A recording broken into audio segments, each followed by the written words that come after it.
Saudara, kalau di dalam bahasa Inggris ya itu nggak terlalu jelas, demikian juga bahasa Indonesia mungkin ya. Tapi kalau di dalam bahasa Latin ya atau bahasa Yunani itu kalau kita bicara tentang ya, misalnya kita bilang amor dei gitu ya. Ini love of God. Ini kan kasus dei God itu kan di dalam genitif ya, kasus genitif kepunyaan gitu maksudnya ya.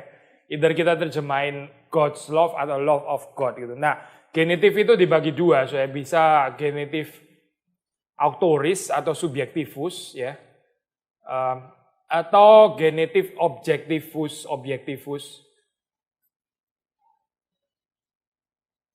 atau subjektivus.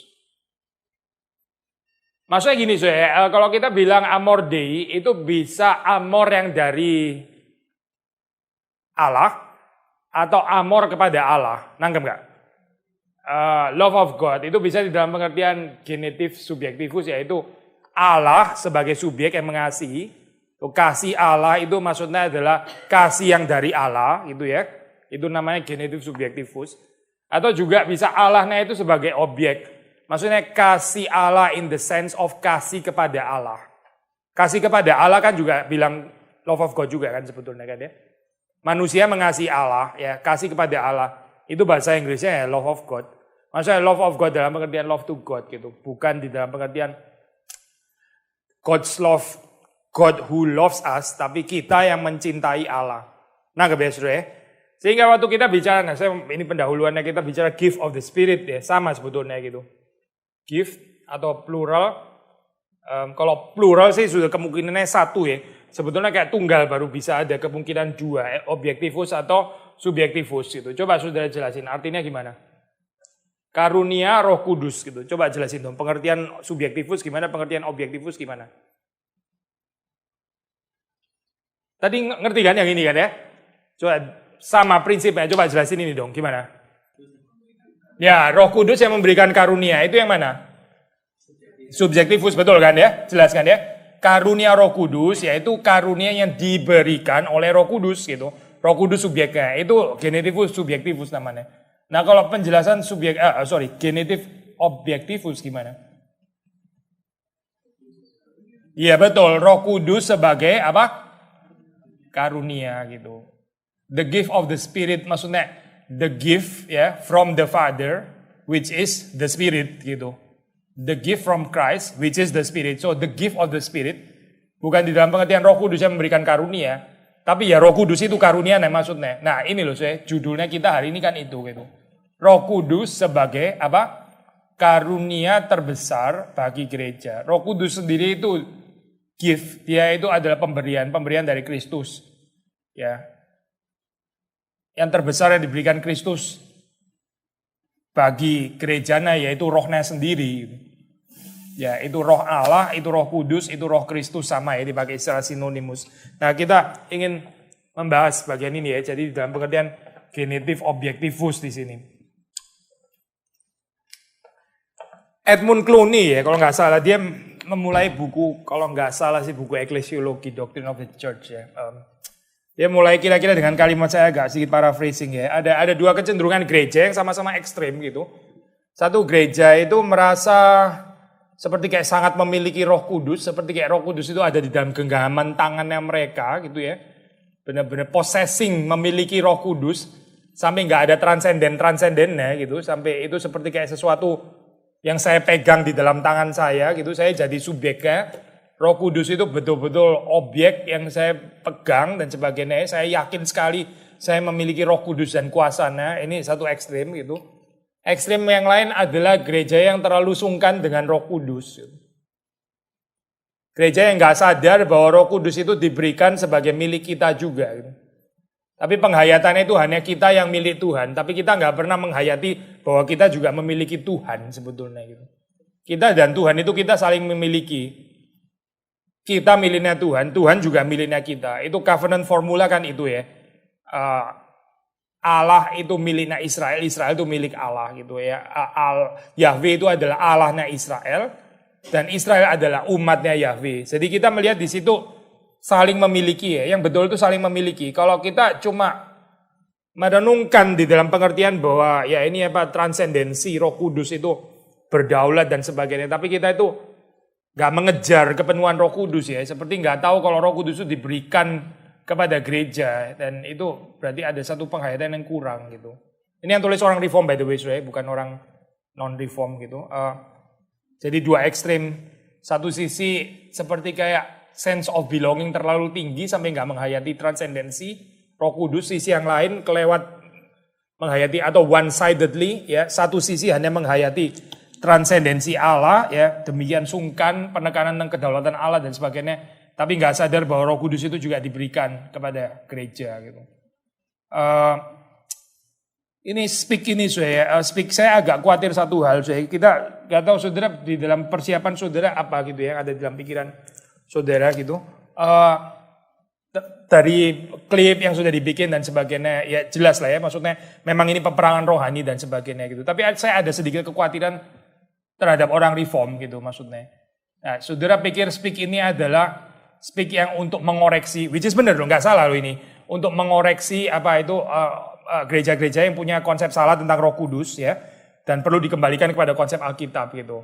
Maksudnya gambaran bahwa konsep Roh Kudus yang keliru itu perlu diperbaiki, perlu dikoreksi, perlu dibalikkan kepada Alkitab. Lalu kita sebagai orang reform, saya sih sudah tahu itu gitu kan. Saudara kan somehow sudah tahu bahwa Roh Kudus bukan yang geblak-geblak, sudah tahu dong. Jadi orang reform itu bisa kayak nggak terlalu entusias ngikut itu ya. Kita mungkin entusias mau mengajak orang-orang dari gereja lainnya dengan konsep yang keliru itu supaya mereka dengar yang benar gitu ya. Seperti kayak seolah-olah kita ini sudah tahu semua dan Roh Kudus itu nggak perlu dipelajari lagi untuk orang reform ini kita sudah beres dan sebagainya.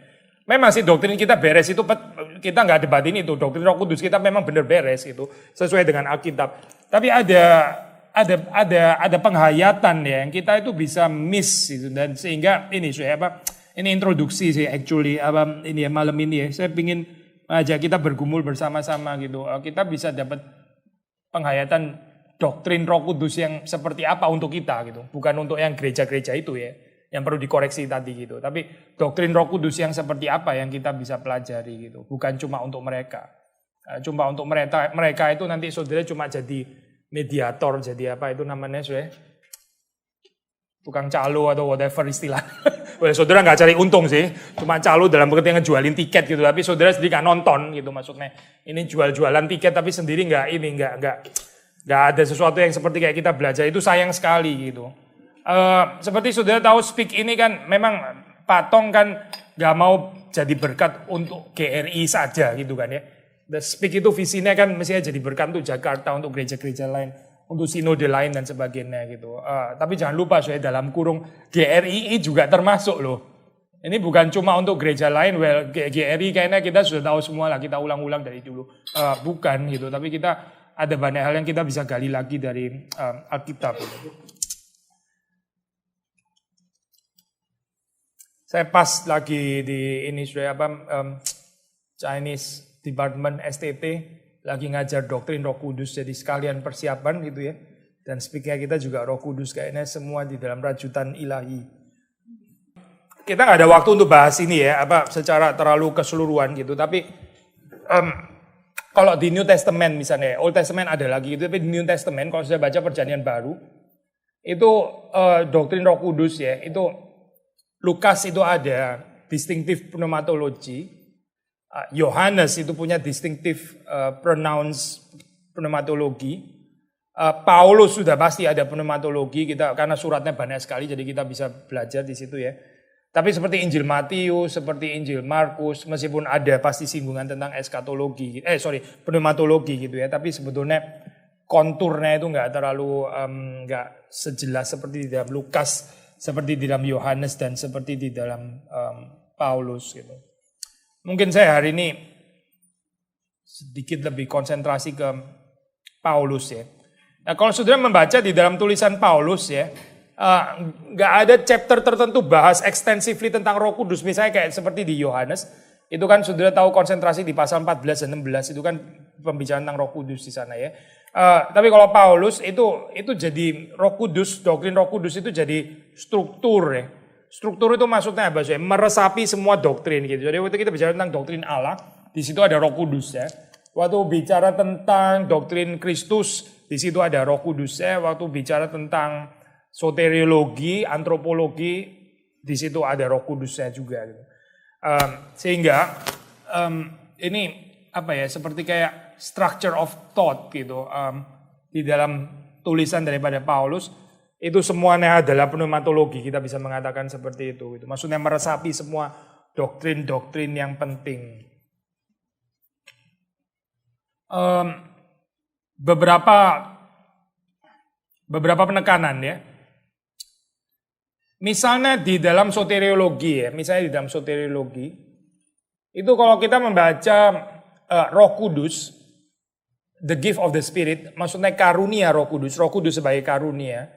Kalau saudara membaca misalnya di dalam 2 Korintus 1 ayat 22 dan 2 Korintus 5 ayat 5. Coba bacain ayat ini ya. Memasrahkan tanda hidupnya atas kita dan memberikan Roh Kudus di dalam hati kita sebagai jaminan dan semua yang telah disediakan untuk kita.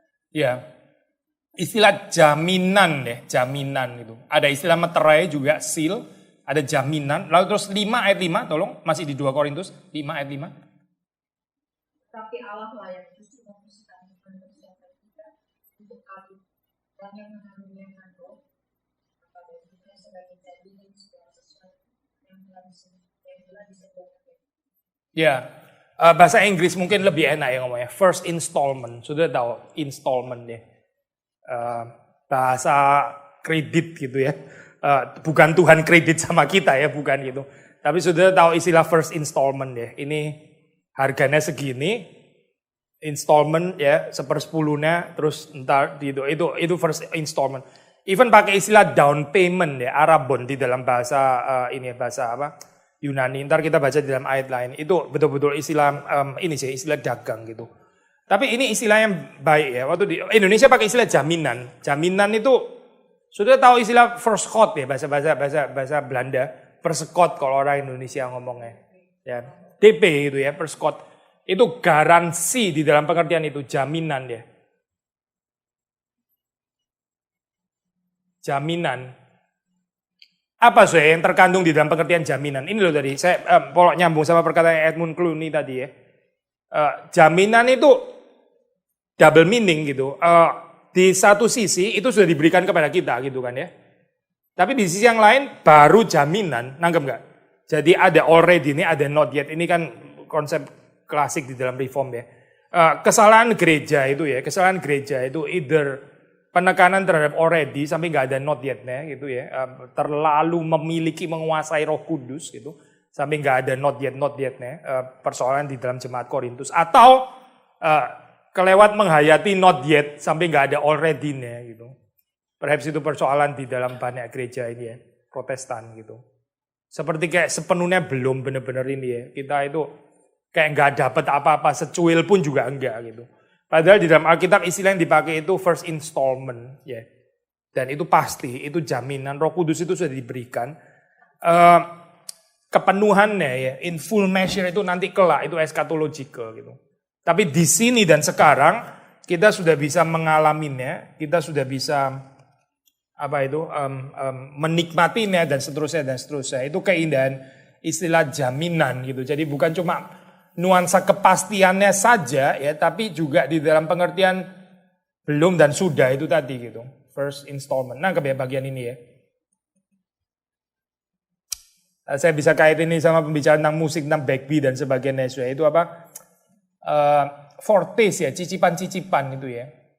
Cicipan itu ada keindahannya gitu ya, karena cicipan itu mengajak kita untuk dapat lebih banyak lagi gitu kan ya, cicipan gitu. Jadi Tuhan memberikan cicipan, bukan nggak ada cicipan sama sekali. Kalau tanpa cicipan, ya kita jadi nggak ada foretaste, nggak ada pengalaman itu ya, gimana bisa bayangin juga dan sebagainya. Nggak pernah ada, nggak pernah dikasih gitu. What to hope gitu. Cicipan itu memberikan kepada kita sesuatu ya, tapi juga at the same time mengajak kita untuk berharap lebih banyak lagi. Itu namanya cicipan gitu.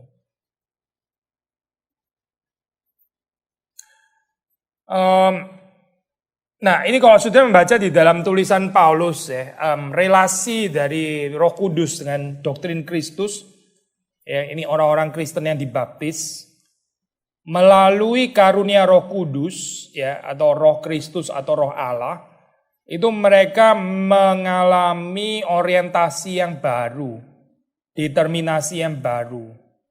Jadi ada kaitan antara Roh Kudus dan ciptaan baru ya, seperti ditulis di dalam bahasa Paulus, Roh Kudus dan orientasi yang baru. Orientasi hidup yang baru. Maksudnya ada arah hati yang baru ya, itu worldview-nya itu diperbaiki dan sebagainya. Kalau Roh Kudus bekerja, itu dia akan memberikan kepada kita itu orientasi yang baru. Kita nggak bisa tetap sama dengan orientasi yang lama, itu nggak make any sense seperti itu ya. Tapi harus ada perubahan di dalam kehidupan kita, perubahan arah hidup, orientasi, termasuk konsep nilai dan sebagainya, itu semua berubah gitu. Bagaimana saya memandang segala sesuatu ya, karena saya adalah ciptaan baru, itu sangat ditekankan di dalam Paulus. Demikian juga waktu Paulus membicarakan ethics ya, etika. Nah ini setelah doktrin ya, lalu etika. Etika kehidupan Kristen ini juga berbasiskan Roh Kudus ya. Pembicaraan tentang manusia baru, tentang new being itu mengambil tempat di dalam satu keadaan yang harmoni dengan Roh Kudus. Roh Kudus di sini menjadi ground and norm dari new way of life, dari cara hidup yang baru. Misalnya saudara baca salah satu ayat yang terkenal ya, Galatia 5 ayat 25 itu. Sudah membaca Galatia 5 ayat 25, tolong bacain.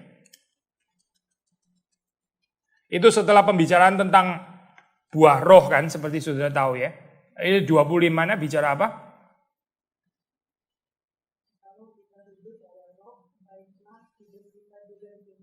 Ya, kita hidup oleh roh, kita dipimpin ya di situ ya. Dipimpin ngomong ya. Let us also keep in step. Ya, agak sedikit lain ya nuansanya ya. Dipimpin sih pasti nggak salah gitu. Dipimpin oleh Roh Kudus. We keep in step. Ya, itu istilah yang sering dipakai Patong ya. In step with the Holy Spirit. Maksudnya Roh Kudus gerak ya, kita ikut gerak dan sebagainya. In step with the Holy Spirit. Keep in step atau dipimpin di dalam hal ini ya. Jadi saudara melihat di situ etika di dalam hal ini ya. Etika Kristen, kehidupan Kristen itu dimotori, digerakkan ya, dipimpin oleh Roh Kudus. Seperti saudara tahu di dalam bahasa Paulus itu kan kontras antara spirit and sarx and flesh ya. Spirit itu roh, dipimpin oleh roh, lalu terus satunya itu bicara tentang apa? Tentang kedagingan kan ya. Daging gitu, sarx ya. Ada sedikit perbedaan nuansa meskipun pasti nggak kontradiksi ya. Dengan Yohanes menggunakan sarx, dengan Paulus menggunakan sarx. Kalau sarx di dalam Paulus itu lebih, pengertiannya itu lebih seperti power of sin, ya itu kuasa dosa. Kedagingan di dalam pengertian natur yang berdosa, itu pakai istilah sarx. Dan hanya bisa menghasilkan perbuatan-perbuatan daging. Dan kalau saudara baca di atas itu ya, misalnya ayat 19 di situ kan ya. Imoralitas seksual, ya, ketidaksucian, sensualitas, berhala, sihir dan permusuhan dan seterusnya. Itu kan perbuatan apa? Daging gitu ya. Itu istilah daging di situ dipakai almost synonymous dengan istilah dosa ya dalam hal ini ya, kuasa dosa gitu. Tapi kalau saya baca di dalam Yohanes misalnya, Yohanes itu pakai istilah flesh atau sarx, itu dipakai di dalam pengertian ini orang yang di dalam kehidupannya itu gak ada akses kepada kingdom of God. Jadi yang dilihat itu cuma dunia yang kelihatan. Natural di dalam pengertian, misalnya contoh ya, waktu Yesus memberi makan 5.000 orang itu kan ya, mereka kan kenyang, mereka secara fisik itu kenyang gitu. Jadi mereka itu dikenyangkan oleh roti fisik, perut fisik mereka kenyang ya. Dan mereka senang dengan itu gitu. Tapi begitu Yesus mengajarkan akulah roti hidup. Maksudnya kamu itu juga punya dimensi spiritual.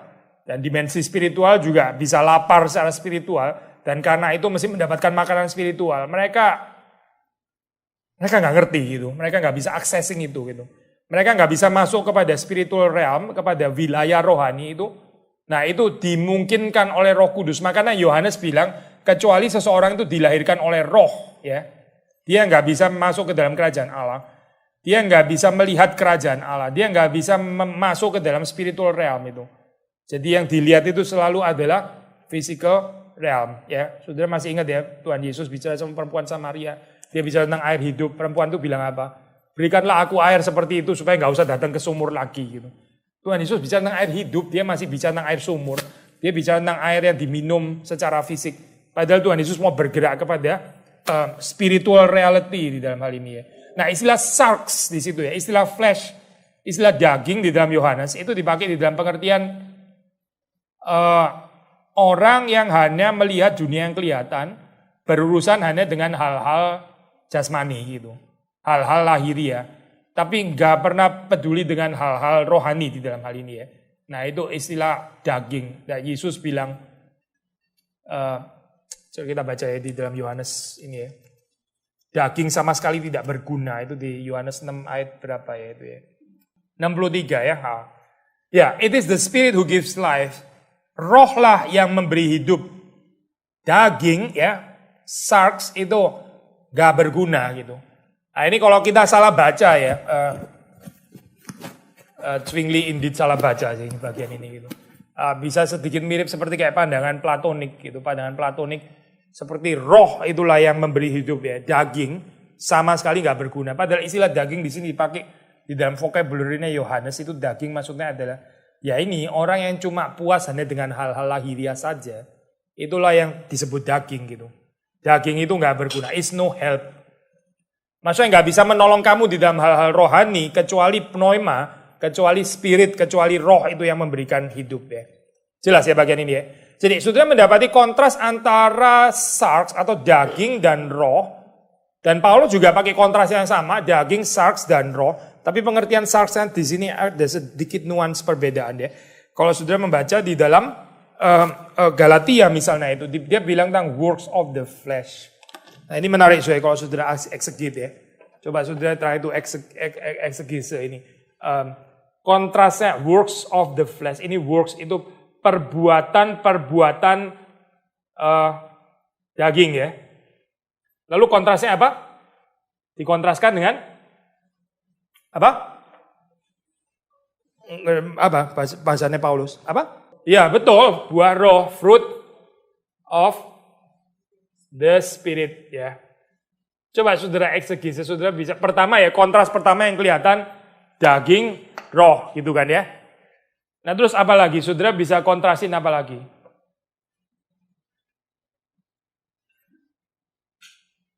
Ini perbuatan daging, ini buah roh. Kenapa dia nggak bilang works of the Spirit gitu? Kenapa gitu? Kenapa dia bilangnya fruit of the Spirit? Kenapa nggak pakai istilah works of the Spirit? Kenapa saya? Coba jelasin, kenapa gitu? Apa yang persoalan dengan istilah works? Ya betul, jadi istilah works itu kan erga ya, erga, ini apa, ergonomu dan sebagainya, works of the law dan sebagainya. Itu kan Galatia, Roma dan sebagainya. Perbuatan-perbuatan Torah gitu ya, itu erga, itu konotasi yang negatif, maksudnya itu dari manusia gitu. Makanya Paulus menghindari pakai istilah perbuatan, karena ini bukan perbuatan manusia. Ini adalah pemberian Tuhan, pemberiannya Roh Kudus, makanya pakai istilah fruit ya. Nah, sudah bisa dong eksegese kayak gini ya. Di dalam metafor fruit atau buah itu ada keindahannya sendiri yang nggak ada pada perbuatan. Fruit itu kan bicara ini ya, agriculture gitu kan ya. Ini sesuatu yang hidup ya, sesuatu yang apa ini? Yang organik dan sebagainya, living thing. Buah itu kalau saudara refer ke Mazmur 1 misalnya ya. Bukan kita yang memberi buah gitu, itu bukan produksinya kita. Tapi yang kita lakukan itu simply apa? Kalau Mazmur 1 itu apa? Tinggal di tepi aliran air itu ya, akan berbuah pada musimnya gitu. Kata kuncinya itu ya, kita dekat dengan source gitu. Kita dekat dengan sumber hidup. Bukan kita memaksa untuk berbuah, nggak bisa. Tapi kita tinggal dengan bersama sumber hidup, dalam hal ini kalau Mazmur 1 air gitu ya. Tepi aliran air. Atau di dalam bahasanya Yohanes, saya pinjam Yohanes, saya pinjam Mazmur, sekarang pinjam Yohanes. Saudara membaca di dalam Yohanes 15 itu kata kunci ya. Apa? Tinggallah di dalam aku, tinggal, remain, abide. Tinggallah di dalam aku, di dalam Kristus maksudnya. Tinggal di dalam pokok anggur, itu pasti akan berbuah gitu. Bukan bagaimana caranya berbuah, ini bukan tentang metodologi, bukan. Tapi apakah kita tuh tinggal atau tidak tinggal. Orang yang tinggal di dalam Kristus itu pasti berbuah. Pasti, sudah pasti. Menurut Alkitab itu sudah otomatis itu. Jadi kalau saudara dan saya kehidupan kita tersendat-sendat di dalam berbuah, ya saudara bisa koreksi gitu. Ini kita itu tinggal di dalam Kristus atau tidak gitu. Jawabannya sederhana gitu. Kalau pohon ditaruh di padang gurun gitu misalnya ya, atau yang nggak ada aliran air dan sebagainya. Saya nggak bicara yang perkecualian ya, kita bicara yang general gitu ya. Ya dia nggak bisa mengeluarkan buah gitu. Nggak ada yang aneh di situ. Itu sudah almost like apa ya, otomatis gitu loh. Itu pohon di tepi alirannya dia berbuah. Kalau nggak di tepi aliran dia mati sudah, gitu saja gitu. Dia kering, dia nggak bisa menghasilkan buah. Ya, jadi itu kata kunci tinggal, abide, bersama itu penting. Demikian juga ini ya, kalau bahasanya Paulus, yaitu keep in step with the Spirit. Ya, jadi kalau Yohanes pakai istilah tinggal, abide, Mazmur pakai istilah di tepi aliran air itu ya, berada di sana. Paulus pakai istilah dipimpin oleh Roh Kudus. Kalau kita dipimpin oleh Roh Kudus, kita akan berbuah. Buah di dalam pengertian yang akan diberikan oleh Roh Kudus. Kalau hidup kita itu dipimpin oleh Roh Kudus. Tapi kalau kita dipimpin oleh kedagingan, kita dipimpin oleh ego kita sendiri, ya sudah nggak ada buah memang gitu. Yang ada adalah perbuatan apa? Daging gitu. Ini kalau di dalam teologi reform kan sangat ditekankan ya. Itu loh yang bisa dihasilkan manusia itu ya itu gitu. Apa yang kita produksi? Ya ini. Daftar perbuatan-perbuatan daging. Dari diri kita yang bakal keluar itu. Semuanya itu sampah sebenarnya. Semuanya itu adalah kejahatannya. Ini bukan gambaran pessimistic view tentang antropologi. Ini realistic view. Ini realistic anthropological view. Kalau kita dari diri kita sendiri nggak ada Roh Kudus ya. Itu yang keluar ya sudah itu. Yang ada adalah pertikaian, konflik, ya berhala, lalu terus kemudian sihir, dan semua itu, all kind of evil sebetulnya dalam hal ini ya. Tapi kalau kita dipimpin oleh roh, ya kalau kita ini hidup oleh roh, meaning roh yang menggerakkan kita, maka kita akan berbuah. Makanya pakai istilah buah, gak pakai istilah perbuatan-perbuatan. Karena ini bukan dari manusia, tapi karunia Roh Kudus, ya the gift of the Spirit. Di sini spiritnya dalam pengertian subjektifus ya. Karunianya Roh Kudus yang mengaruniakan itu maksudnya, yaitu buah ini. Satu kontras lagi yaitu apa? Satu kontras lagi yaitu apa? Apa? Enggak, kita stay rapi aja lah. Spirit sama flesh kok. Of the sama itu. Kita bisa kontrasin apa lagi? Kenapa yang satu plural, satu singular gitu loh? Kenapa coba ayo? Kenapa nggak bilang work of the Spirit, fruit of the Spirit sama-sama singular atau works and fruits? Tapi saya bukan berarti saudara mau terlalu cerewet ya. Kalau saudara baca Thomas Aquinas, even John Owen deh, dia tulisnya fruits ya actually, bukan fruit gitu. Tapi kalau di eksegesi modern kan orang lebih cerewet in a good sense gitu ya. Ini bilangnya bukan fruits tapi fruit gitu kan ya. Tapi yang lebih menarik mungkin bukan kenapa fruit dan bukan fruits. Tapi membandingkan fruit dengan works, maksudnya yang plural gitu, itu lebih make sense gitu. Maksudnya keindahan kesatuannya itu lebih beautiful kalau dikontraskan dengan pluralnya works, bukan pluralnya fruits. Nangkep nggak? Makanya kalau ada orang pakai istilah fruits ya sudahlah, tutup mata aja nggak apa-apa. Anyway, John Owen juga pakai istilah fruits, saya ingat saya. Thomas Aquinas pakai istilah fruits juga gitu. Buah-buah roh ya, saudara nggak usah jadi orang reform yang annoying gitu terus sampai itu. Mau apa ini Thomas Aquinas gini aja nggak ngerti gitu ya. Lu ngerti karena ada tafsiran modern gitu. Kalau kita nggak ada, kita juga kayaknya nggak terlalu aware anyway. So kita better kontrasin singularnya fruit dengan pluralnya works gitu. Instead of fruit singular and fruit plural ya. Nggak terlalu menarik itu discussion itu menurut saya. Tapi kenapa works saya pakai plural gitu. Adalah natur dari kejahatan bahwa itu tuh plural gitu. Bisa nggak saya ngomong kayak gitu? Adalah natur daripada kebenaran, kesucian, dan kebahagiaan bahwa itu tuh satu gitu. Yet satunya itu bukan oneness ya. Seperti saudara baca kan, itu kan 9 kan bilang di dalamnya kan ya. Maksudnya still ada diversity, ada plurality ada gitu. Tapi penekanannya di sini dalam unity. Bukan oneness ya. Bukan kesatuan, tapi kesatuan di dalam pengertian unity gitu. Unitas ya. Nah maksudnya itu di dalam pengudusan itu kita masuk kepada completeness gitu. Integrity. Banyak. Saudara ingat peristiwa Menara Babel kan? Itu banyak, itu benar-benar banyak itu. Legion itu banyak itu. Nah, Mbak saya, yang mau ditekan di sini ya, itu evil itu fragmentasi gitu. Keterkepingan, keterserakan, nggak ada satu-satunya gitu, nggak ada unity-nya, nggak ada. Yang ada adalah keterkepingan, keterpecahan ya. Fragmentasi tahu nggak sih istilah ini ya? Disintegrasi, sudah tahu kan istilah ini ya? Disintegrasi itu. Nah, ini bicara tentang integrasi, satu. Integrated itu berarti kan satu kan ya. Yet satunya itu bukan satu tunggal, seperti Tritunggal itu satu, tapi satu yang 3 kan, pribadinya 3. Ini juga bicara one fruit 9 kan sebetulnya di dalamnya gitu. Gak bicara tentang oneness, monotoni, bukan. Ya, bukan bicara tentang monotoni. Bicara tentang unity in diversity, tekanannya kepada unity. Waktu saudara melihat works of the flesh itu all kinds of evil, seperti kayak gak ada selesai-selesainya di dalam hal ini ya. Keterpecahan satu dengan yang lain. Nah, saudara juga bisa bandingin juga dalam hal ini ya. Fruit of the spirit satu kan ya. Saudara nggak bisa love tanpa joy, tanpa self-control, tanpa itu nggak mungkin gitu. Tapi saudara coba lihat, nggak ada integrasi di dalam kejahatan gitu. Sihir, saudara nggak bisa bilang di dalam sihir ada berhala dan itu semua satu paket. Ini bukan satu paket. Ini sudah kekacauan yang luar biasa gitu. Nah, nggak saya poin ini ya.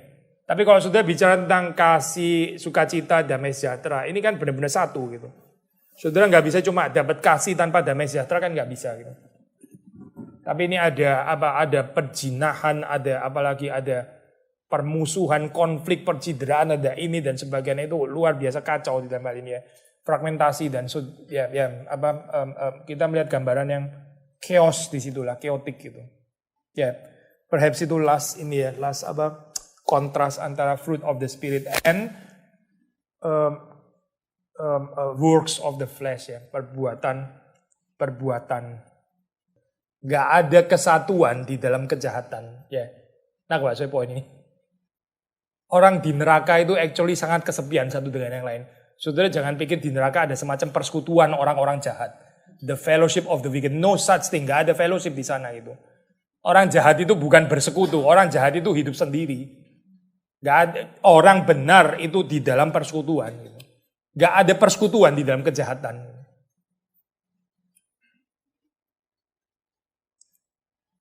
Gak mungkin juga.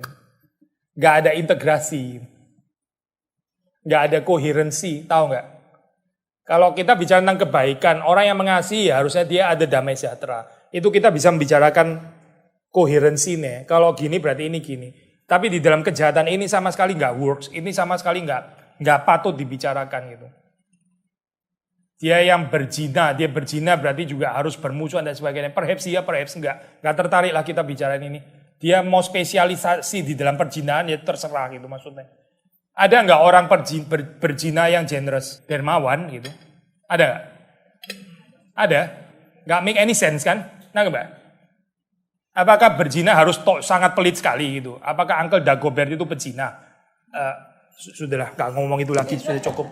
Saudara ngerti ya maksudnya ya? Orang itu bisa jatuh di dalam satu dosa, dia kelihatan yang lain itu seperti kayak tinggi sekali gitu. Ini doesn't make any sense kan? Kita nggak bisa bicara koherensi di sini. Memang juga nggak perlu koherensi karena di dalam kejahatan nggak ada koherensi gitu. Ya. Tapi kalau kita bicara kebaikan itu ada koherensi, ada integrasi, ada kesatuan gitu. Jadi ini jangan di-copy ke sana, karena nggak akan works. Itu doesn't work gitu. Yang dikatakan di dalam Alkitab itu, kita melanggar satu, itu berarti sudah berdosa sama semuanya. Itu yang dikatakan Alkitab, bukan berarti melanggar satu, berarti saya equally melanggar semuanya. Enggak ada loh ajaran kayak gitu di Alkitab gitu. Sekali lagi ya saya coba, itu perempuan pelacur itu ya, persoalannya di mana? Ya di pelacurannya kan ya. Tapi dia cinta uang nggak? Dia cinta uang nggak? Cinta. Sudah tahu dari mana di Alkitab? Ngomongnya di mana? Ngomongnya di mana perempuan itu cinta uang? Di mana? Yudas itu cinta uang nggak? Dia melacur. Nah, itu loh saya kan bingung toh. Tapi saudara mengharapkan yang cinta uang ya melacur ya harus berhalal. Itu nggak ada kayak gitu. Kita nggak mengharapkan kayak gitu di dalam dunia kejahatan, nggak ada integrasi dan completeness kayak gitu. Nangkep nggak sih intinya gitu? Orang bisa, ini saya mesti berhenti habis ini ya. Di dalam pelacuran ya dia tetap dermawan, dia nggak pelit, itu sangat mungkin gitu. Tapi bukan berarti karena dia jatuhnya di dalam perzinahan dan bukan jatuh di dalam cinta uang, terus kemudian jadi bisa ditimbang-timbang yang mana lebih. Kalau menurut konsep Alkitab, yuk berdosa satu sudah habis semuanya, sudah nggak usah ngomong lagi gitu. Itu yang dikatakan Alkitab berdosa satu, itu berarti sudah berdosa, sudah cukup gitu. Tapi Alkitab nggak pernah mengatakan bahwa kamu berdosa satu, berarti yang lain juga berdosa equally. Itu nggak ada dukungan loh di Alkitab. Nah, nggak sih poin ini ya. Ya, saya pikir dalam hal ini cukup jelas gitu. Intinya adalah di dalam dunia keberdosaan itu nggak ada integrasi gitu, nggak ada koherensi, semuanya disintegrated, semuanya kacau, doesn't make any sense. Nah, sekarang kita masuk di dalam ini ya, gifts of the Spirit menurut early Pauline letters, surat-surat yang awal gitu. Kalau di dalam discussion dengan ini ya Pak, historical, critical, scholarship dan sebagainya. Saya nggak mau bawa ini ke level jemaat sih gitu. Even di STT pun saya juga nggak terlalu mau ngomong bagian ini kan terlalu complicated gitu ya. Ada yang namanya Deutero-Pauline letters, itu authorship-nya disputed di dalam hal ini gitu, beberapa surat gitu. Tapi kalau kita nggak mau masuk ke sini, anggaplah ini early Pauline letters, ada later Pauline letters gitu ya. Mungkin safe enough lah ngomong kayak gini. Jadi early Pauline letters ya itu seperti Tesalonika, Galatia, Roma, Korintus ya, Filipi dan sebagainya. Terus yang dianggap Deutero-Pauline ini atau later Pauline letters itu seperti kayak surat-surat pastoral, lalu seperti Efesus dan sebagainya. Itu dianggap later karena kontur teologinya itu cukup ini sih, cukup berbeda di dalam hal ini. Good, kita bicara yang early Pauline letters dulu ya dalam hal ini ya. Nah, waktu bicara tentang gifts of the Spirit, bicara tentang karunia-karunia Roh Kudus. Nah, sekarang Roh Kudusnya sebagai subjek yang mengaruniakan ya. Ini kita bicara yang esensial ya, yang foundational. Itu yang pertama, menurut 2 Korintus 3 ayat 17b, di mana di situ ada Roh Tuhan, the Spirit of the Lord, di situ ada kebebasan. Nah ini gift of the Spirit essential yang sangat penting menurut Paulus adalah freedom. Freedom. Kalau Roh Kudus itu bekerja, dia memberikan kebebasan. Nah saudara tahu ya, istilah kebebasan ini sangat di-abuse gitu, sangat di-abuse. Tapi intinya adalah saudara, kalau saudara membaca di dalam surat Paulus yang awal itu ya, misalnya di dalam Roma ayat 8, Roma pasal 8 ayat 2, saudara membaca di situ yang memperbudak itu ya, itu kuasa Torah ya, dosa, kematian itu memperbudak kita. Tetapi Roh Kudus itu membebaskan. Jadi waktu Roh Kudus itu bekerja, ya itu dia akan memberikan kepada orang-orang percaya itu kebebasan. Kebebasan itu adalah karunia Roh Kudus. Pemenjaraan atau perbudakan, perhambaan itu adalah sebaliknya. Itu adalah di mana Roh Kudus itu nggak bekerja. Saya sudah berulang-ulang kali ya menekankan bagian ini saya. Kekristenan itu liberating. Kalau Yohanes mengatakan kebenaran itu memerdekakan kamu, bukan mempersempit kamu loh, bukan. Kebenaran itu bukan memenjarakan kamu, nggak ada istilah itu, istilah ngawur itu. Yang ada adalah kebenaran itu memerdekakan kamu. Berarti tadi sebelumnya Sebelum merdeka berarti diperbudak gitu. Berarti sebelumnya itu kita itu dipenjara. Mendapatkan kebenaran itu liberating ya. Nggak mengenal kebenaran itu kita hidup di dalam penjara gitu, hidup di dalam perbudakan ya. Tapi ini ya, orang yang gak mengerti pekerjaan Roh Kudus, dia pikirnya terbalik. Seperti kayak di dalam kekristenan kayak banyak sekali peraturan. Gak boleh ini dan gak boleh itu. Mesti pikul salib lagi dan lagi. Ini orang gak ngerti Roh Kudus berarti gitu. Saudara perhatiin ya, yang gak ngerti Roh Kudus itu bukan cuma orang di gereja sana. Di gereja sini juga bisa gak ngerti Roh Kudus loh actually gitu. Dan perlu dikoreksi ya. Sekali lagi ya, Roh Kudus itu bekerja memberikan kepada kita anak-anak Allah itu kebebasan, freedom. Nah, freedom itu bukan freedom pertama freedom from ya, freedom from the law, from sin, from death ya, from imprisonment tadi ya, kebebasan dari keterpenjaraan, dari dosa dan sebagainya. Tapi freedom juga bisa ada freedom to ya, kebebasan untuk apa gitu. Freedom to apa kira-kira saudara? Freedom to misalnya freedom to apa? Ya, freedom to worship God misalnya. Kebebasan untuk bisa beribadah. Lalu apa lagi? Freedom to? Ya itu freedom from tadi sudah. Freedom escape itu yang from berarti gitu. Sekarang setelah freedom from, terus to-nya to apa?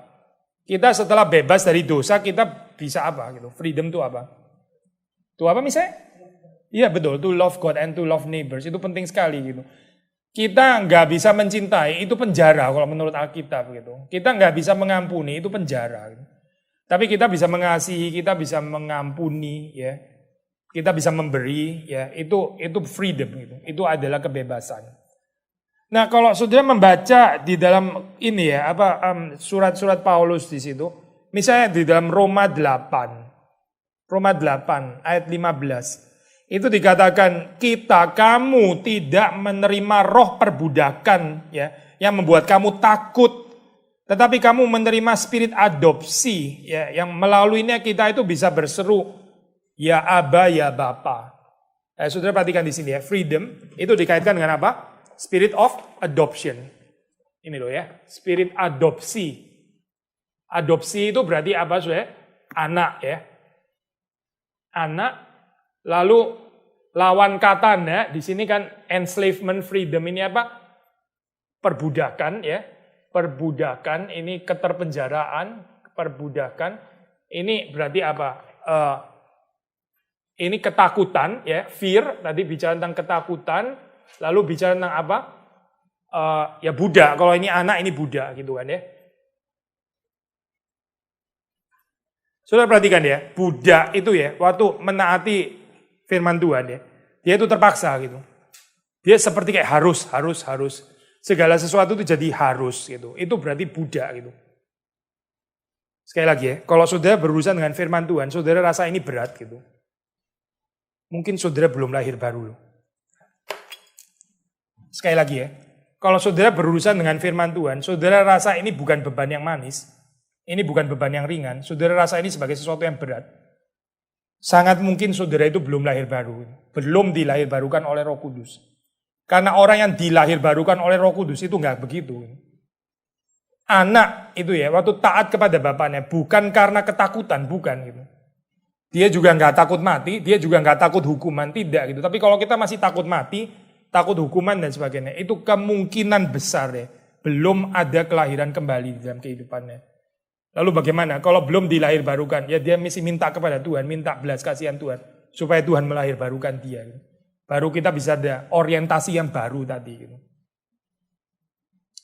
Ini masalah sikap hati ya, saudara. Firmannya sih sama gitu.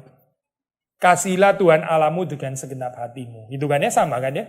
Kasihlah sesamamu manusia. Tapi ada orang yang dengan kalimat ini merasa, hey, saya diundang untuk bisa mengasihi Tuhan. What a good news, ini kabar yang baik. Ada orang yang lihat kalimat ini jadi stres. Gitu.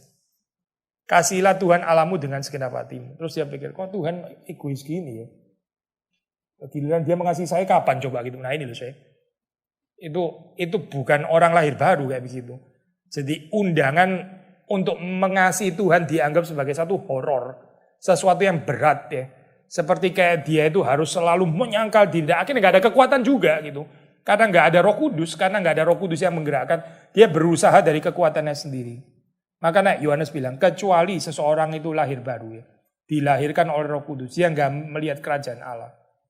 Dia itu dari luar ya. Dan selalu itu sifatnya itu eksternal, dari dalam hatinya itu nggak kepingin mengasihi Tuhan. Tapi dia selalu mengasihi itu secara eksternal. Tahu saya, secara eksternal. Gimana ya contohnya ya? Ya intinya saudara terpaksa lah melakukannya gitu. Saudara datang terpaksa. Bukan betul-betul karena kita mengasihi Tuhan sebagai seorang anak, tapi seorang budak ya. Budak itu kerjanya itu profesional gitu. Sebetulnya dia yang diharapkan itu adalah uang gitu. Uang. Saya perlu uang ya. Saya kerjanya di sini nggak ada gairah sebetulnya. Saya sebenarnya males kalau bisa nggak usah kerja itu lebih bahagia. Gitu. Jadi saya kerja itu apa? Saya kerja sebenarnya saya butuh uang gitu. Itu mental budak namanya gitu. Kita di hadapan Tuhan bisa mental budak kayak begini loh. Jadi saya menaati firman Tuhan itu supaya apa? Supaya saya dibalas, supaya saya dapat reward ya. Supaya Tuhan memelihara. Tapi saya mesti memberi jasa dulu gitu kepada Tuhan. Dan ini sangat dipenuhi dengan ketakutan deh. Karena apa ya? Karena jasa kita itu nggak sempurna gitu kan ya. Lalu kita berpikir bagaimana nanti kalau ternyata ini nggak cukup perbuatan baik saya dan sebagainya. Selalu ada ketakutan. Budak itu kan seperti itu memang. Saudara pernah punya ini nggak sih pembantu yang kita punya pembantu yang paranoia sekali sampai pokoknya dia nggak pernah mau disalahin. Mungkin ya karena kita terlalu keras juga bisa sih ya. Itu kita mesti introspeksi loh kalau sebenarnya bukan cuma ini sih, cuma pembantu tapi anak kalau terlalu takut ya sama orang tuanya. Mungkin kita kelewat galak loh sebetulnya gitu. Sampai anak itu nggak ada perspektif cinta, nggak ada perspektif kasih, pengampunan. Akhirnya dia bawaannya ketakutan melulu gitu ya. Sampai ada hal yang betul-betul dia bikin kesalahan ya, pembantu itu pun dia nggak mau ngaku gitu. Padahal kita tahu 100%, 120% itu dia memang gitu. Tapi dia lempar kepada orang lain, kalaupun dia nggak mau ngaku dia bilangnya itu karena yang lain lagi. Ini loh saya, sudah bisa bayangin nggak sih keadaan seperti ini ya? Dia nggak berani bertanggung jawab, nggak mau bertanggung jawab, dipenuhi dengan ketakutan gitu. Kenapa sih orang bisa dipenuhi dengan ketakutan? Karena hubungannya itu adalah hubungan slave and master gitu. Hubungannya itu adalah budak dan tuan. Gitu. Jadi budak itu mesti kerjanya mesti rapi, nggak boleh bikin salah dan sebagainya, nggak boleh pecahin gelas dan sebagainya, karena nggak ada pengampunan gitu misalnya ya, langsung potong gaji gitu misalnya atau usir atau apa misalnya gitu. Nah keadaan kayak begini kan bikin orang ketakutan kan bener kan ya, ketakutan gitu. Tapi jiwa seorang anak itu bukan itu gitu.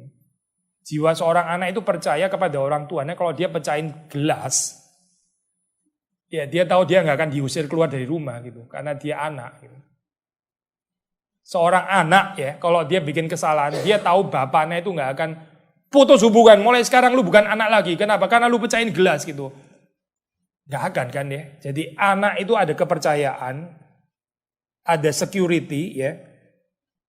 Anak itu tahu bahwa bapaknya itu mengasihi dia. Ya. Hubungannya itu bukan digerakkan oleh hubungan ketakutan ya, bukan ketakutan, bukan bagaimana menjadi benar di hadapan masternya, bukan.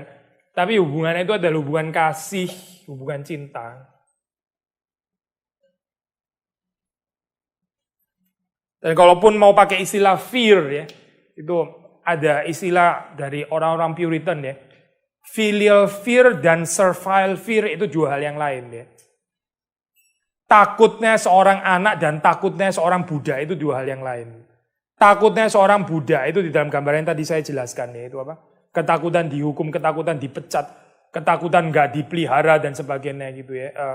Tapi kalau ketakutan seorang anak itu dia takut dia nggak mau melukai hati orang tuanya gitu. Berarti ini sebetulnya cinta juga kan ya.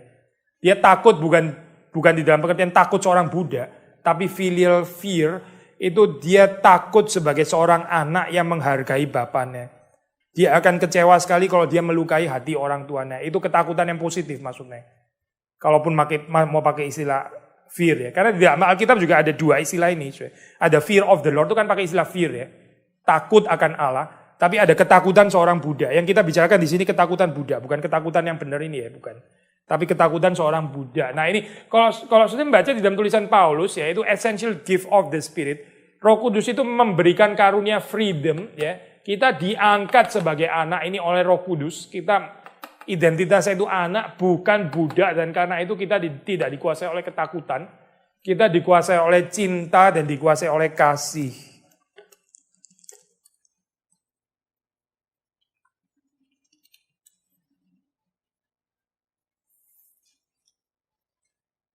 Tadi saya ngajar di STT ini saya bilang ya kalau lu belajar di sini lu ketakutan karena ntar nggak lulus atau nggak dapat ijazah, dan itu berarti ini spirit seorang Buddha gitu.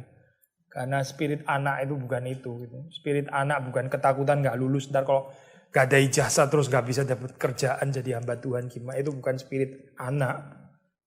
Spirit anak bukan itu. Di dalam Alkitab kan banyak ya.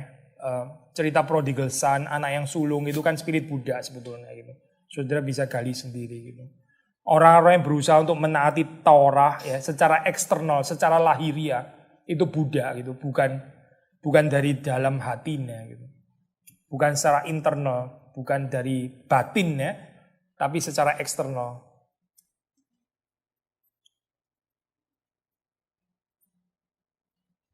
Jelas gak sih konsep ini ya?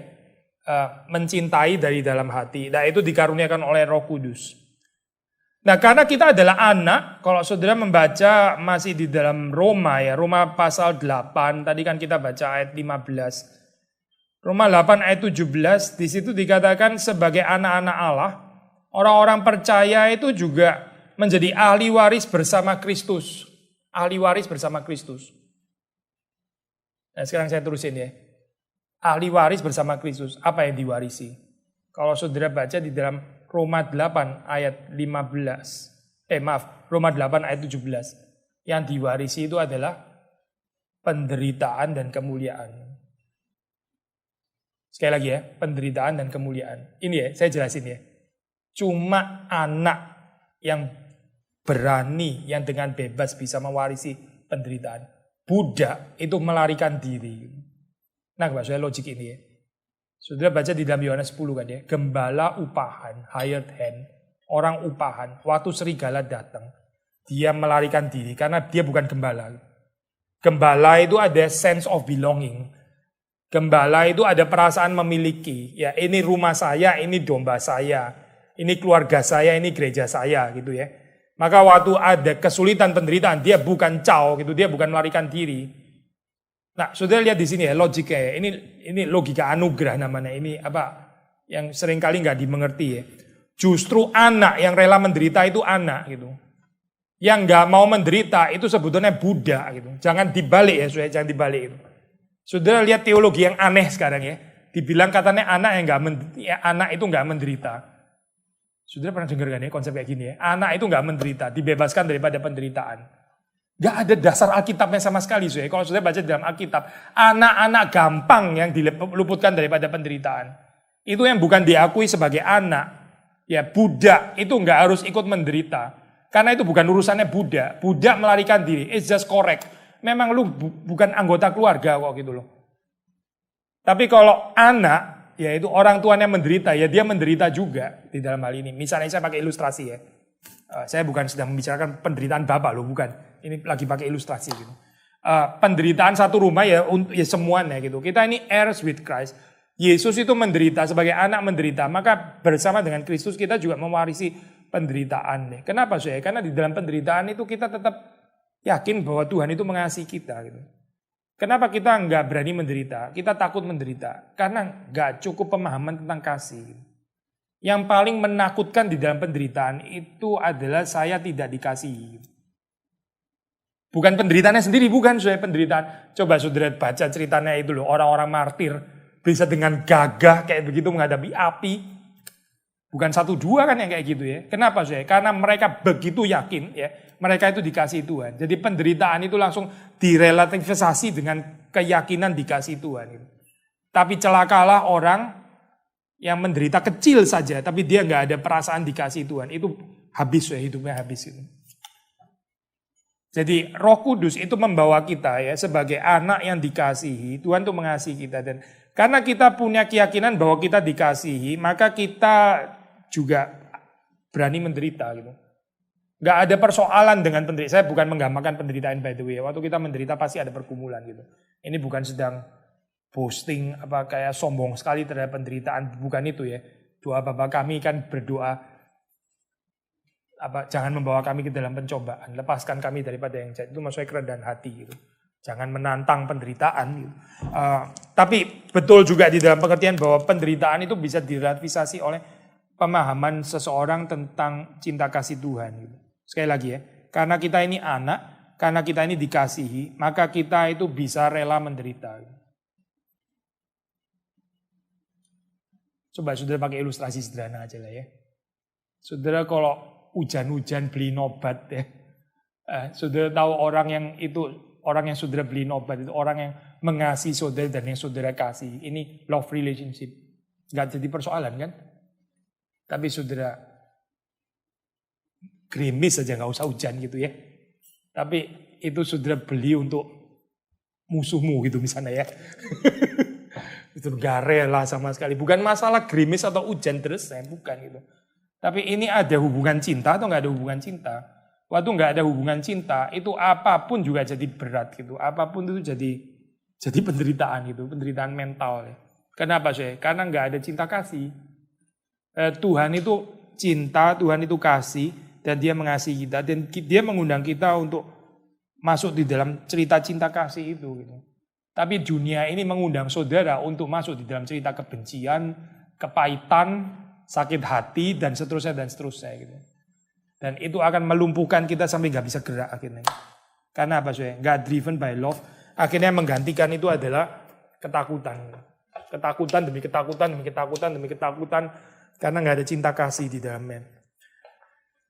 Jadi suffering and glory ya, itu kalau kita membaca di dalam Roma itu bicara tentang heirs, suffering and glory. Karena cuma anak yang diadopsi yang bisa menderita bersama Kristus, yang dengan rela menderita. Justru karena ada cinta. Saya terusin satu lagi, ini yang terpenting ya, ini yang terpenting. Barusan bahas ini sih di PA Wanita ya. Kalau sudah membaca di dalam Roma 5 ayat 5, ya Roma 5 ayat 5. Kasih Allah itu dicurahkan di dalam hati manusia oleh Roh Kudus yang diberikan kepada kita. Nah ini double meaning saya, ini genitivus, objektivus, dan subjektivus. Kalau saudara membaca di dalam bagian itu ya, ini menarik. Pertama di situ dikatakan bahwa Roh Kudus itu adalah yang diberikan kepada kita. Berarti Roh Kudus sebagai karunia, objeknya gitu ya. Nangkep ya poin ini ya. Roh Kudus dikaruniakan kepada kita. Berarti Roh Kudus sebagai karunia. Tapi Roh Kudus juga sebagai subjek. Dia itu memang Allah yang mencurahkan. Tapi bukan tanpa Roh Kudus ya. Allah mencurahkan itu juga melalui Roh Kudus. Bersama dengan Roh Kudus. Ya, mencurahkan apa? Mencurahkan cinta. Mencurahkan kasih di dalam hati kita. Ya. Jadi di sini Roh Kudus. Ya, tadi kita bicara freedom kan. Kita bicara spirit of adoption. Nah sekarang kita bicara tentang kasih atau bicara tentang cinta. Waktu Roh Kudus itu bekerja, saudara akan mendapati ada gerakan cinta. Agak jarang dibahas ya bagian kayak gini ya. Bukan gerakan sibuk, gerakan cinta. Sibuk itu nggak tentu ada cinta gitu. Tapi orang yang mencintai pasti ada kesibukan. Maksudnya kegiatan di dalam hal ini ya. Saudara hati-hati dengan lacking the substance itu. Kita kehilangan substansinya. Lalu tinggal badannya doang, sudah spiritless, soulless ya. Saya bisa bicara banyak itu gereja di Efesus ya, ditinggalkan dan dibuang Tuhan, ditarik. Itu bukan karena nggak ada doktrin, bukan. Mereka sangat tajam di dalam membedakan ajaran sesat, ajaran benar dan sebagainya. Mereka mencobai rasul-rasul palsu sampai dibongkar, ditelanjang. Ini lu semua omong kosong semua. Mereka tepat di dalam melakukan pembedaan. Tapi saudara batin yang nggak ada itu apa ya? Yang gak ada itu kasih mula-mula gitu. Yang gak ada itu kasih. Dan itu sudah cukup untuk Tuhan menarik kaki Diannya gitu. Tuhan gak bilang, gak apa-apa sih, lu agak dingin-dingin, ngomongnya kasar kayak gini gak apa-apa. Doktrin itu betul soalnya gitu. Jadi saya masih kaki Dian gak apa-apa. Gak ada soalnya itu, gak ada cerita itu gak ada gitu. Saya paling khawatir dengan orang reform yang doktrin presisi dan sebagainya. Tapi kalau saudara baca tulisannya, gak ada cinta kasih di dalamnya. Gak ada cinta kasih, gak ada kesabaran, gak ada pengampunan, gak ada pengertian. Yang ada adalah kalimat-kalimat kasar, goblok-goblokin orang, dan sebagainya. Lalu sudah bilang itu Roh Kudus. Saya bisa tanya yang sama, Roh Kudus yang mana itu? Bisa tanya yang sama dengan yang geblak-geblak, kita bisa bilang, itu Roh Kudus yang mana gitu kan ya. Lalu gambaran kayak begitu, doktrinal presisi dan sebagainya. Tapi gak ada cinta kasih, itu Roh Kudus yang mana? Bukan Roh Kudus yang di dalam Alkitab itu, yang pasti bukan Roh Kudus di dalam Alkitab. Karena Roh Kudus waktu bekerja, dia itu akan menggerakkan kasih. Itu pasti, pasti. Jadi kalau kita dipenuhi oleh Roh Kudus, kita akan menjadi loving person. Kita akan menjadi orang yang penuh dengan cinta kasih. Gak ada Roh Kudus bekerja, gak menghadirkan kasih, itu gak ada ceritanya. Gak pernah ada, itu bukan Roh Kudus yang di dalam Alkitab itu. Jadi kita mesti menekankan bagian ini bersama dengan Paulus ya. Kalau saudara baca Roma 5 ayat 5b itu, Roh Kudus itulah dicurahkan, Roh Kudus itu diberikan kepada kita dan dia sendiri mencurahkan cinta, mencurahkan kasih. Jangan lupa saya di dalam Galatia 5 buah roh yang pertama yang disebut Paulus itu adalah kasih, kasih. Lalu selain itu ya, kalau saudara bicara tentang gifts of the Spirit ya, karismata itu waktu bicara di ini ya, konteks Korintus yang terkenal itu charismatic gifts ya. Kita kan bicara karunia Roh Kudus kan konteksnya terutama yang di Korintus, betul kan ya? Saudara perhatikan ya, di dalam polemiknya Paulus dengan jemaat di Korintus ya, itu bukan tentang pembicaraan bahasa lidahmu itu asli atau palsu sebetulnya. Bukan itu loh, saya bukan. Sekali lagi ya, Paulus nggak sedang memperdebatkan, lu punya bahasa lidah itu kayaknya salah deh, kayaknya palsu. Memang salah betul saya, ada koreksi ya, mesti diterjemahkan itu salah ada. Tapi nggak ada discussion tentang autentik atau palsu di situ, nggak ada. Jadi issue at stake itu apa sih? Kamu itu orang Korintus, kamu memang punya spiritual gifts, itu dari Tuhan, no doubt, nggak ada diskusi tentang itu gitu. Itu bukan dari setan, itu dari Tuhan. Tetapi kamu abuse itu, kamu bukan melakukannya demi membangun jemaat karena kasih, chapter 13 ya, itu 12, 14, di tengahnya 13 itu bicara tentang kasih. Harusnya kamu itu menggunakannya dengan kasih, lalu membangun jemaat. Tapi malah kamu pakai untuk self-realization. Kamu pakai untuk boosting sendiri, kamu pakai untuk menyombongkan diri dan sebagainya. Paulus nggak mempermasalahkan ini asli atau palsu loh. Tapi Paulus mempermasalahkan ya the core issue at stake itu adalah kamu itu misuse, kamu itu menyalahgunakan spiritual gifts dengan tidak exercising itu secara penuh cinta kasih. Itu masalahnya Korintus gitu. Nah, sekarang saya geser ke konteks modern ya. Ini untuk orang reform sekarang. Kita kalau shiftnya geser, kita bilang palsu asli, palsu asli. Katakanlah kita dapati ternyata palsu, misalnya gitu ya. Lalu saudara, ya misalnya kita di reform penekanannya di spiritual gifts apa Prophecy kan misalnya ya, khotbah itu kan prophecy. Gift of prophecy, maksudnya preaching. Itu kan sangat ditekankan ya di dalam reform. Or perhaps gift of knowledge lah misalnya gitu ya. Lalu kalau saudara bilang itu palsu, berarti yang gift prophecy yang ada pada kita palsu atau asli Asli kan? Nah saudara mendapati mereka palsu gitu. Kita bilang kita punya asli gitu. Nah sekarang saya tulisin ya.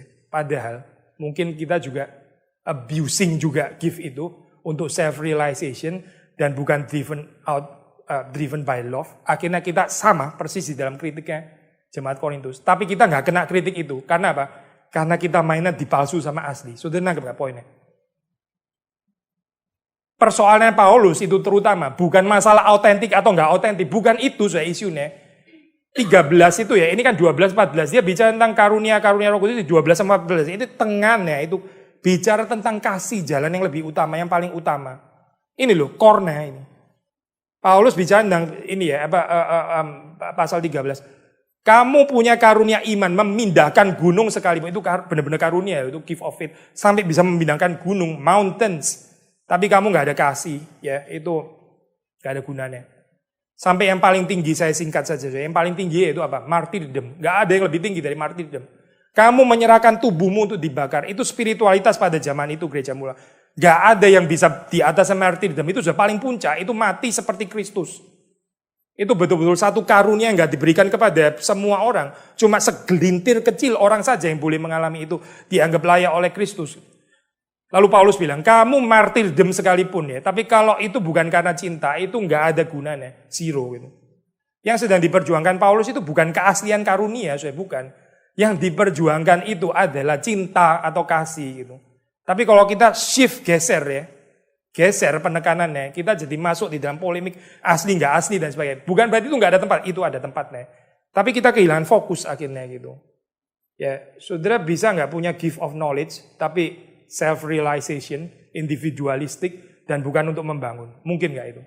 Dan kita sama persoalannya sama jemaat di Korintus gitu. Kita sama persoalan dengan orang yang abusing bahasa lidah.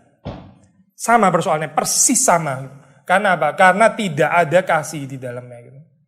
Jadi kalau saudara membaca di dalam Roma itu bicara kasih, Galatia, buah roh bicara kasih, 1 Korintus bicara kasih lagi gitu. Kasih. Ini adalah virtue yang kita nggak mungkin bisa overemphasize, tahu saya. Saudara nggak bisa terlalu menekankan ini, nggak mungkin bisa terlalu ditekankan karena ini bagian sangat penting ya, yang Tuhan itu mau supaya kita terus-menerus bertumbuh di dalamnya. Gitu.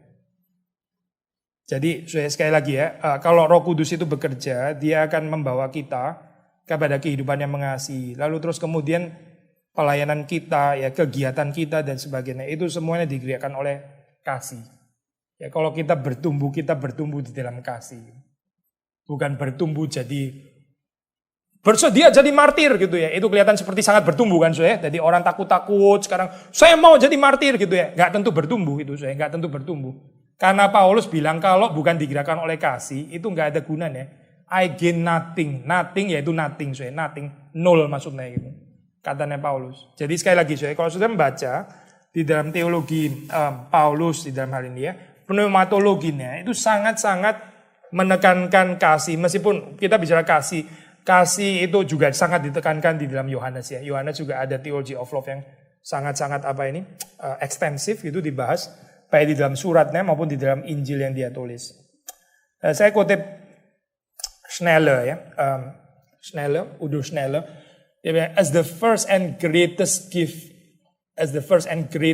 love is the criterion for identifying the current work of the Spirit. Sudah perhatiin ya, ini memang bukan Alkitab sih, ini tulisan teolog ya.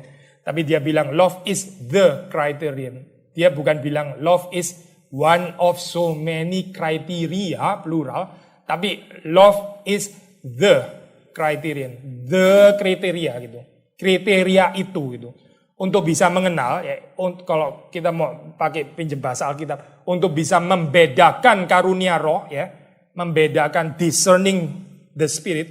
Itu melalui kriterion apa saya? Yaitu satu kriteria ini, yaitu cinta gitu. Kalau cinta ini nggak bertumbuh, kalau nggak ya sudah berarti itu apa? Is that the spirit of God? Nggak tahu, itu mungkin spirit yang lain. Mungkin itu spirit hardworking, mungkin saja gitu. Mungkin itu spirit bisa macam-macam, spirit orang nganggur gitu misalnya ya, atau you name it lah, bisa spirit macam-macam. Tapi kalau Roh Kudus yang asli itu bekerja, dia akan memunculkan cinta gitu. Jadi ini bagian sekali lagi saya sudah membaca bukan cuma di dalam Paulus, tapi sudah ketemu di dalam Yohanes. Sudah ketemu di perjanjian lama ya, Shema Yisrael, Tuhan itu satu. Lalu terus setelah itu apa? Berhenti kepada kesatuan Allah. Tidak. Terusannya apa? Kasihilah Tuhan Allahmu, kasihilah Tuhan Allahmu.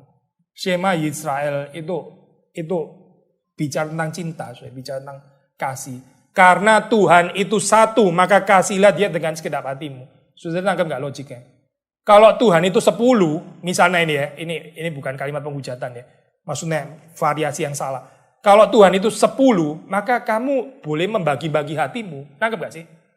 Kalau Tuhan itu ada 10, ya silakan bagi-bagi. Seperti kalau istrimu 10 gitu misalnya, ya sudah bagi-bagi saja nggak apa-apa gitu misalnya. Tapi kalau Tuhan itu satu, ya maka kasihilah Tuhan dengan segenap hatimu ya. Dengan semua yang ada padamu, segenap kekuatanmu, segenap pikiranmu, segenap hatimu. Dan kasihilah sesama manusia seperti dirimu sendiri. Dan itu kan diulang lagi oleh Yesus Kristus. Yesus bilang itu new commandment. Kenapa new? Karena dari perspektif salib ya. Tapi bukan new di dalam pengertian kalimat itu bukan gak pernah ada di dalam perjanjian lama. Itu sudah ada di dalam perjanjian lama. Tapi new commandment kenapa? Karena salib. Karena sekarang dilihat dari perspektif salib. Itu jadi new commandment di dalam hal ini. Pak mau nanya kalau gimana bedainnya antara orang yang harusnya kan tadi Pak Billy bilang orang yang dipenuhi oleh roh pasti dia akan menghasilkan buah roh. Maksudnya roh akan bekerja. Lalu bagaimana bedanya dengan orang yang memang dia di dalam pertumbuhan itu jadi mungkin nggak terlalu kelihatan tetapi mungkin setelah berapa lama baru sedikit bukan berarti nggak ada ya gitu. Maksudnya kita juga jangan jadi perfeksionis gitu. Kalau kita ngikutin ini ya spiritualitas reform, Calvin, termasuk Luther dan sebagainya, mereka tuh sangat kritikal terhadap perfeksionisme. Hati-hati gitu. Perfeksionisme itu kalau ditarik ke atas itu, kalau di dalam zamannya Luther Calvin ya, itu Anabaptis gitu tradisinya. Kalau turun ke bawah itu Arminius, itu mengajarkan perfeksionisme. John Wesley. Ya, itu lainnya bukan lainnya kita. Lainnya kita itu Canons of Dort, lalu Luther, Calvin, ya di atas itu Agustinus gitu. Kalau ditarik lagi ke atas itu Pelagius gitu. Jadi hati-hati dengan spiritualitas perfeksionisme. Gitu. Maksudnya gini loh, saya pinjam Calvin aja ya. Calvin bilang itu betapa sedikit pun pertumbuhannya. As long as sudah ada improvement ya kita bersyukur gitu di dalam hal ini. Jangan apa ya namanya? Kalau di dalam Alkitab kan ada kalimat Tuhan juga bisa bekerja dengan besar-besaran, tapi kita juga jangan menghina hal-hal yang kecil yang digerakkan oleh Tuhan gitu. The day of small things ya, bukan cuma great things, tapi small things juga itu juga dari Tuhan. Ya kita juga appreciate itu juga adalah anugerah Tuhan. Ada orang seperti kayak pertumbuhannya seperti kayak sedikit gitu ya, tapi sebetulnya dia bukan nggak bertumbuh gitu. Jadi dalam hal ini ya kita mesti belajar untuk sabar gitu. Tapi kalau orang bebal ya, nggak bertumbuh sama sekali itu lain lagi ya persoalannya ya. Maksudnya gerak pun tidak gitu maksudnya. Kan ada perbedaan ya dengan orang yang ada pertumbuhan tapi pertumbuhannya mungkin sedikit gitu. Tapi bukan berarti nggak ada perubahan tuh. Lalu kemudian kalau misalnya terbalik Pak. Jadi kita melihat ada orang yang memang sudah ya giat, kemudian dia juga kelihatan buah rohnya itu kelihatan. Lalu kemudian ada satu masa dia malah jadi ini gitu. Seperti kayak mundur gitu ya, maksudnya. Mundur. Ya. Kalau di dalam grafik yang ini grafik sederhana ya dipakai di dalam spiritualitas reform sekali lagi orang kan suka gambarinnya gini loh. Maksudnya ini bisa gini. But at the end itu grafiknya sebetulnya naik gitu. Maksudnya naik bukan dalam pengertian gini terus, gak ada gini sama sekali. Kadang ya gini, tapi terus dia naik lagi gitu. At the end tuh gambarnya naik gitu. Bukan gini, turunnya lebih banyak, akhirnya terakhir neraka gitu ya. Ini bahaya kalau kayak gini gitu. Tapi dia naik bisa turun. Turunnya itu selalu lebih kecil daripada naiknya gitu. Gambaran inilah, gambaran sederhananya gitu. Ya. Ini ya satu isu lagi Pak yang soal Joshua Harris misalnya kayak gitu Pak. Pendeta Joshua Harris itu kan pernah bukunya sampai begitu jadi berkat bagi banyak orang. Saya mesti disclaimer dulu. Saya nggak menguasai teologinya dia. Saya juga cuma baca berdasarkan berita-berita yang santer belakangan ini. Maksudnya saya bukan pernah baca tulisannya dia. Jadi saya pasti ada keterbatasan dalam accessing ini ya, tapi saya itu ini loh, saya ada certain kecurigaan gitu ya, model kekristenan evangelikalisme yang keliru, kekristenan Injil yang keliru, dan akhirnya bisa jadi kayak gitu. Dulu berapa tahun lalu ingat nggak ada isu anaknya apologet Kristen cukup terkenal, saya pernah sharing di khotbah gitu. Jadi itu dia dari kecil diajarin bahasa-bahasa teologi, communicatio idiomatum. The communication of the two natures of Christ. Itu dari remaja dia kenal istilah itu. Terus akhirnya murtad gitu. Dan dia bilang itu kebebasan. Something is wrong di dalam pendidikannya gitu. Something is wrong di dalam pendidikan kekristenannya gitu. Mungkin itu legalisme, gak tahu apa gitu. Gak driven by love, perhaps by fear, gak tahu gitu. Ada yang salah di situ gitu. Dan kita mesti berhati-hati dengan model kekristenan yang seperti itu. Kelihatannya seperti kayak militan, tapi terus tiba-tiba hilang gitu. Out of nowhere tiba-tiba enggak, dan kita bisa kaget sekali gambarannya bisa hitam putih dan sebagainya. Saya bilang dulu juga kayak bukan putih-putih banget gitu. Ada persoalan itu di dalamnya dulu gitu, yang kita nggak tahu gitu. Jadi orang dari one extreme to another extreme itu loh yang kenapa bisa jadi ke one extreme yang ini, berarti itu kemungkinan besar dulu itu juga ekstrim sebetulnya gitu. Bukan kekristenan yang diajarkan di dalam Alkitab. Kalau kita diajarkan terus menyangkal diri, berkorban dan sebagainya, tapi sebetulnya kita ini ya nggak betul-betul digerakkan oleh pengertian cinta kasih Tuhan, itu menakutkan loh.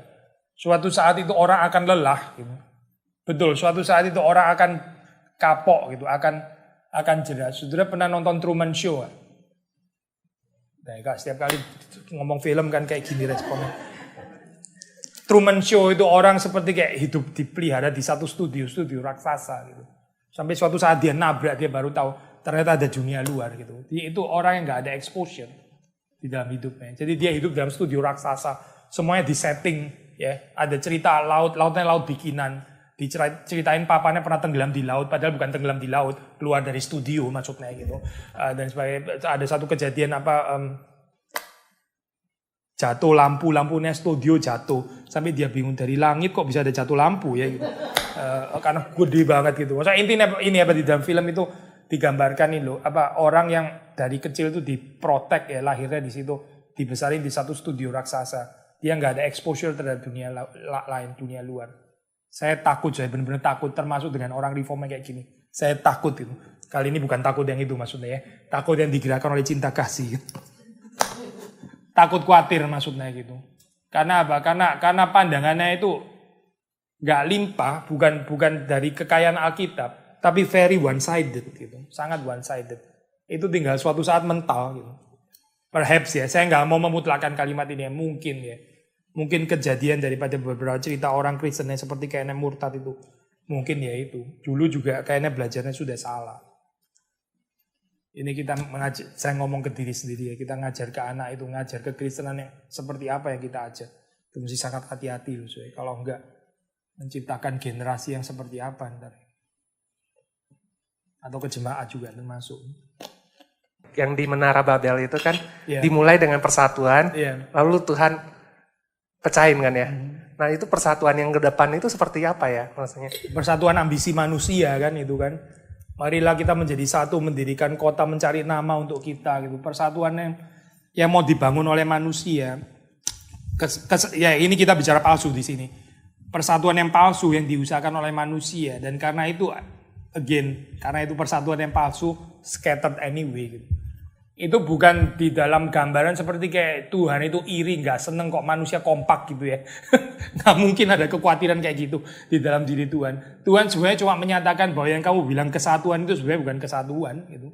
Itu nggak akan pernah terjadi. Maksudnya kenapa dalam konteks ini seolah-olah butuh take actionnya Tuhan untuk memecahkannya mereka gitu? Iya, karena ya kalau kita lihat itu ya itu apa yang manusia tabur lah yang akhirnya dia tuai itu gitu. Di dalam pengertian ada Tuhan murkanya ya boleh juga. Maksudnya saya bukan mau menutupi bagian itu ya, soalnya kayak Tuhan nggak intervensi sama sekali itu like something mechanically happen gitu. Tabur tuai dalam pengertian bukan, memang betul ada intervensinya Tuhan. Tapi dalam pengertian gini loh, itu kan kita sudah bahas ya. Kan kalau di Genesis itu cerita penciptaan kan Tuhan memberikan nama kepada Adam. Adam itu memberi nama kepada ciptaan yang lebih rendah. Gitu. Jadi nama itu sesuatu yang given by God.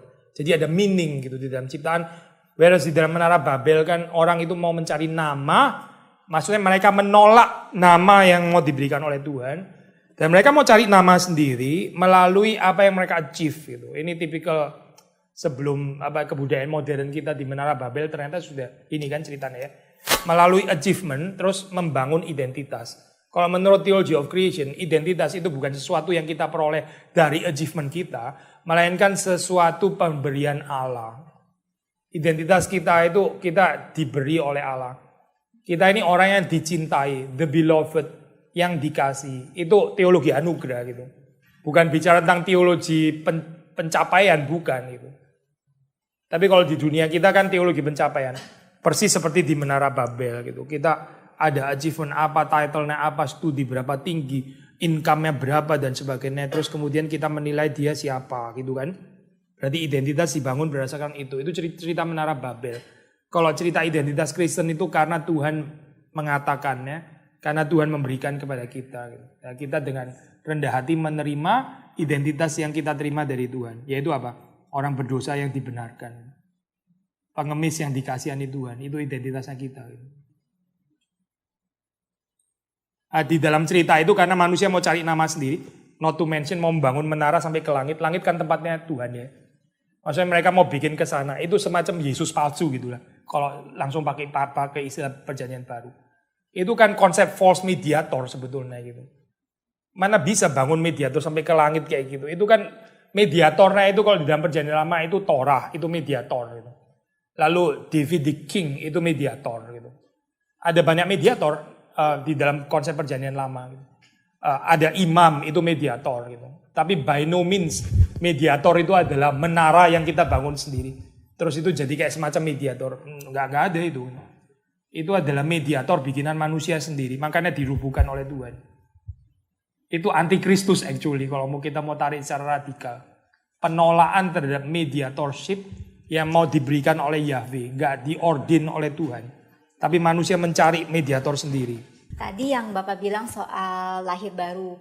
Kan kalau sudah lahir baru kita ada satu eagerness atau love untuk belajar atau baca firman, Pak. Yeah. Nah, apakah ini juga bisa di-apply ke anak? Misalnya apakah kita bisa lihat dari cara pandang ini ke anak atau memang itu tugas kita untuk bikin dia mencintai gitu? Ya dua-dua sih pasti gitu. Maksudnya dalam pengertian kita bertanggung jawab untuk membawa dia mencintai, betul juga gitu. Tapi gini ya, itu lah gini. Saya bicara lahir baru ini tolong jangan disalah mengerti seperti kayak kita ntar jadi orang-orang Kristen yang paranoid dengan orang-orang yang belum lahir baru. Terus kita jadi nggak sabar kalau dia belum lahir baru. Lahir baru itu momennya itu Tuhan loh gitu, bukan kita yang nentuin gitu. Itu betul-betul di dalam kedaulatan Tuhan. Kita nggak bisa kepaksakan. Kita nggak bisa marah. Kenapa kok lu nggak lahir baru sih gitu? Nggak bisa kayak gitu. Karena itu bukan dia, tapi Tuhan yang mengaruniakan kepada dia gitu. Jadi waktunya itu di dalam waktu Tuhan gitu ya.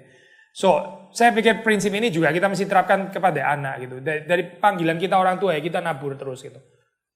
Ya, kapan dia lahir baru ya kita serahkan dalam tangan Tuhan ya. Kalau bisa memang kita sebagai orang tua, kita berharap sebagai orang tua secara manusia kalau boleh as early as possible gitu kan ya. Itu wajar lah pengharapan kayak gitu. Tapi sekali lagi ya, waktunya itu di dalam waktu Tuhan ya kita nabur terus gitu. Anak itu bisa ada satu saat di mana dia kayak balik sendiri, kita nggak suruh apa-apa terus dia jadi bisa tertarik gitu ya. Kan ada ya kesaksian kayak gini. Dari sebelumnya kita terus kasih tahu kok kayaknya nggak ngerti ya. Kayak seperti kayak nggak dapet spiritual appetite-nya gitu. Tapi nggak apa-apa, kita nggak boleh discourage, kita nabur terus gitu. Jangan kita sendiri drain out, jangan kita sendiri terkuras kering gitu. Nah kita sendiri mesti luber, ngecipratin dia, ngecipratin. Waktu kita nggak luber pun tetap penuh kan ya, kalau Patong bilang gitu. Waktu kita nggak luber pun kita masih penuh gitu. Jangan kita itu drain out, terkuras habis. Waktu mau menjadi berkat itu jangan memeras diri sampai kita sendiri garing gitu maksudnya. Whether itu di dalam pelayanan atau di dalam pendidikan anak atau apa.